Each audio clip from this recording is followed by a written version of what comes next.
Vicente Ramos, gracias por tomar esta comunicación, por este enlace. Nuevamente felicidades por el reconocimiento y desde luego por un mensaje que, como dice Ricardo Rafael, se ha escuchado con mucha fuerza, con mucha claridad. Jorge, bienvenido. Gracias, Carmen. Y yo creo que de lo que se trataba es de aprovechar estos foros. Hay pocas veces en que logras atraer la atención del mundo y esta era una de esas oportunidades y quería aprovecharlo para hablar de los presos políticos en Venezuela, de la situación de los inmigrantes en los Estados Unidos, pero también quería hablar de ustedes, Carmen. Quería hablar de que es increíble que en México, cuando un grupo de periodistas del que tú formas parte denuncian corrupción a las más altas esferas del gobierno mexicano, quien renuncia no es quien comete el acto de corrupción, sino que obligan a los periodistas a dejar su trabajo, y eso había que denunciarlo. Y el mensaje es clarísimo: si el presidente de México, Enrique Peña Nieto, es culpable de corrupción, tiene que dejar el puesto, no hay otra. Si, por ejemplo, aquí en los Estados Unidos, Michelle Obama hubiera financiado una casa privada con un contratista del gobierno, el presidente Barack Obama en estos momentos no estaría en la Casa Blanca, me refiero a la Casa Blanca de Washington, no la de México, y eso hay que denunciarlo. Y los cargos son clarísimos, ustedes lo dijeron. Primero, la esposa del presidente, Angélica Rivera, está financiando en estos momentos una casa. Está financiando en estos momentos por parte privada. Y estos contratistas del gobierno están recibiendo millones de dólares en contratos. Primer hecho. Segundo hecho, tenemos que el presidente de México, Enrique Peña Nieto, compró una casa en Ixtapan de la Sal en el año 2005 y se lo compró a unos contratistas que han ganado millones de dólares cuando él era gobernador del Estado de México y millones de dólares actualmente. Eso es corrupción, es un conflicto de intereses, eso es corrupción, y si se comprueba que el presidente de México, Enrique Peña Nieto, efectivamente cometió un acto de corrupción, tiene que renunciar, no hay otro.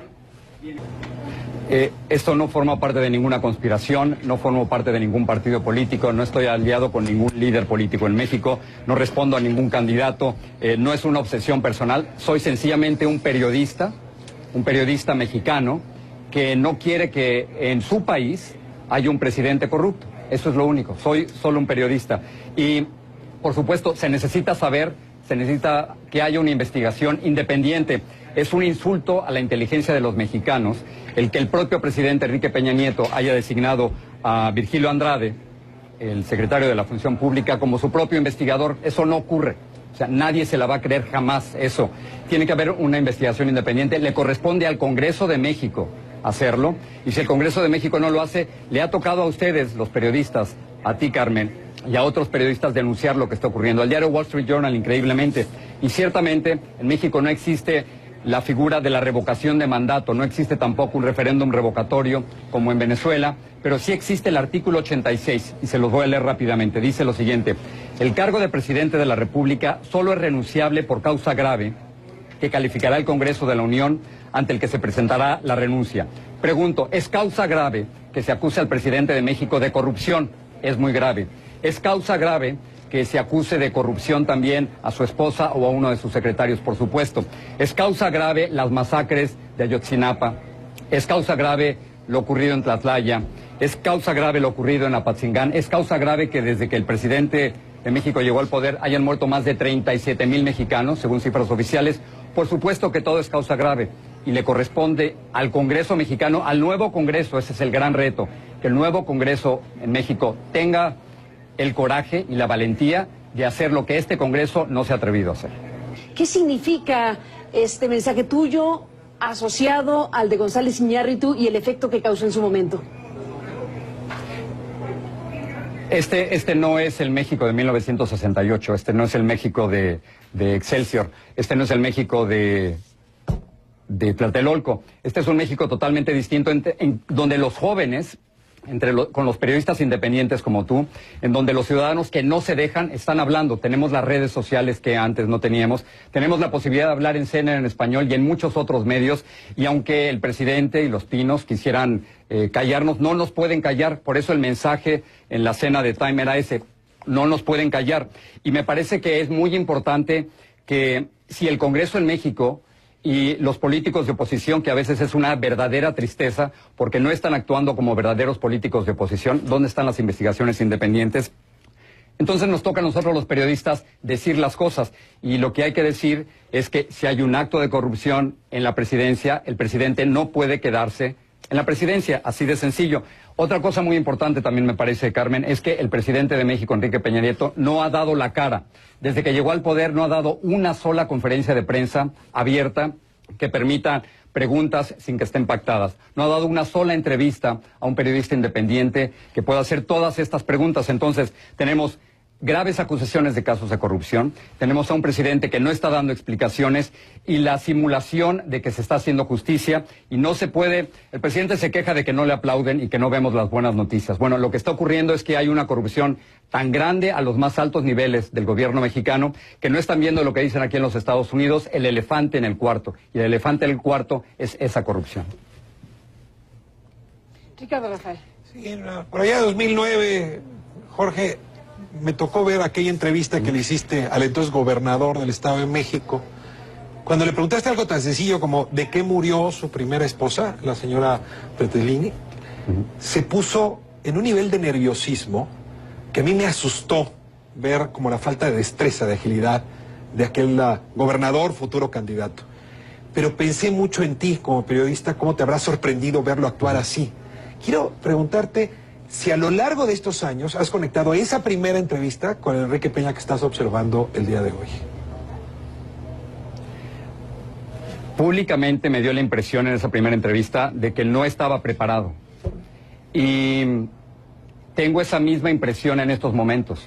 Por supuesto, millones de mexicanos que votaron en contra de él, que creen que ganó con trampa, con ayuda de una televisora, con ayuda de todo tipo de trucos, creen que no tiene la legitimidad de estar en la presidencia. Y esa es una de las preguntas. Otra de las preguntas que le hice en el 2009, le pregunté, ¿es usted millonario? Y me dijo, no, no lo soy. Y entonces, si en el 2009 él me dijo que no era millonario, ¿cómo es posible que 4 años antes, en el 2005, haya comprado en Iztapan de la Sal una casa por 5 millones de pesos? ¿Cómo es esto posible?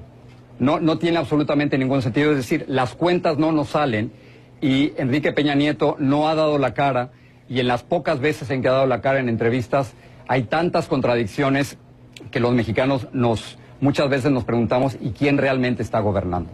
Venga, Jorge Ramos, para cerrar. A mí, lo que me preocupa de lo que estás diciendo es que entonces tienes un presidente corrupto y vas a dejar que se quede solo porque le conviene al sistema. Yo creo que no se puede hacer eso.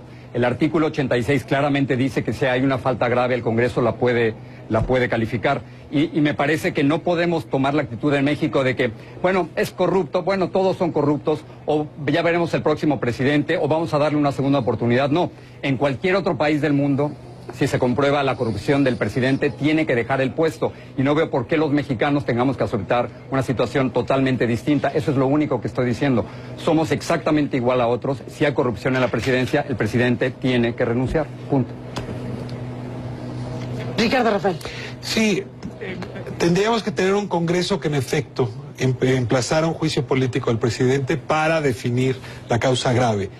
Las condiciones jurídicas las entiendo bien, Jorge. Creo que las condiciones hoy del Congreso para que hicieran ese juicio político y pudieran en efecto, digamos, sacar al presidente de la presidencia, parece que no están dadas institucionalmente. Ahora, sí, en cualquier otra democracia cabría la posibilidad. Yo no estoy seguro que esto sea una democracia en más de un sentido, porque si no tendríamos un Congreso jugando al contrapeso y a la oposición, Carmen, Jorge, utilizando este argumento ahora en campaña. Ni el PAN ni el PRD, nadie lo está haciendo. ¿Por qué he puesto este tema en el Congreso actuarían de una manera distinta? Entonces, no es que no entienda el argumento, es que su viabilidad, más allá de cualquier otra cosa, la veo complicada, Jorge. Por eso apostaría a que Peña gobernara con otros distintos a los que está gobernando, porque le faltan 4 años y lo vamos a tener que aguantar en estas condiciones.